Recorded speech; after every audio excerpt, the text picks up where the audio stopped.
So the Barrie Colts have now made it 2 wins in a row after a 6-1 win on the road against Mississauga last night.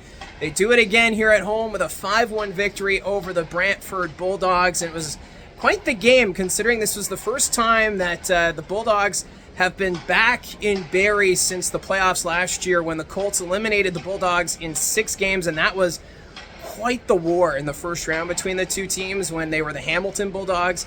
There was the controversy with suspensions, the big hits, the penalties, a lot going on in that series.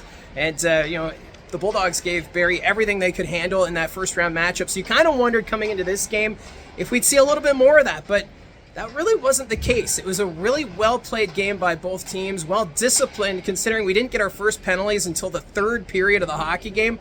So both teams coming into it focused on the wins. The Brantford Bulldogs, they were riding a 3-game winning streak coming into tonight, including a big overtime win at home against North Bay last night. And so tonight, they're putting it all on the line, both Brantford and Barrie. But as a broadcaster, which made things a little challenging, is that this is the first time the Bulldogs have been back at the Saddleland Arena as Brantford. So you're seeing the jerseys of the Bulldogs.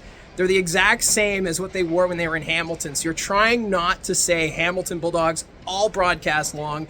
It was like when the Battalion moved to North Bay 10 years ago from Brampton. You do the games and you're really trying not to say Brampton because they're wearing the exact same jerseys. So as a broadcaster, it is a little challenging, but you get through it, you get used to it. And besides, Brantford Bulldogs, it's got a nice flow. So I'm really glad to see Brantford on the circuit, and it was really cool to be able to call tonight's game.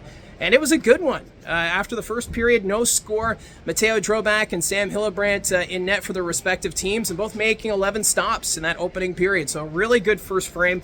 And then in the second period, we would get a couple of goals. First one coming from Edward Chalet. It was a great one at 3:14, snapping that one under the bar. So goals in back-to-back games for the Seattle Kraken prospect. And then Riley Patterson, he would score one himself, making it 2-0. And that goal, his 5th of the season. So Riley Patterson right now, 2nd overall in rookie goal scoring. He is off to a great start, and it's been fun to see the chemistry developing between Riley Patterson and Shamar Moses. And in that period, Shamar Moses had a couple of great chances to get his first career OHL goal. He had a turnover right in front of Drobak, but Drobak makes the save. And then Moses getting a breakaway as well, but just couldn't beat him on the backhand. So the goals are going to be coming soon for Shamar Moses, the first round pick of the Barrie Colts in the previous draft. But he's got great connection right now, chemistry with Riley Patterson, and it showed again in this hockey game.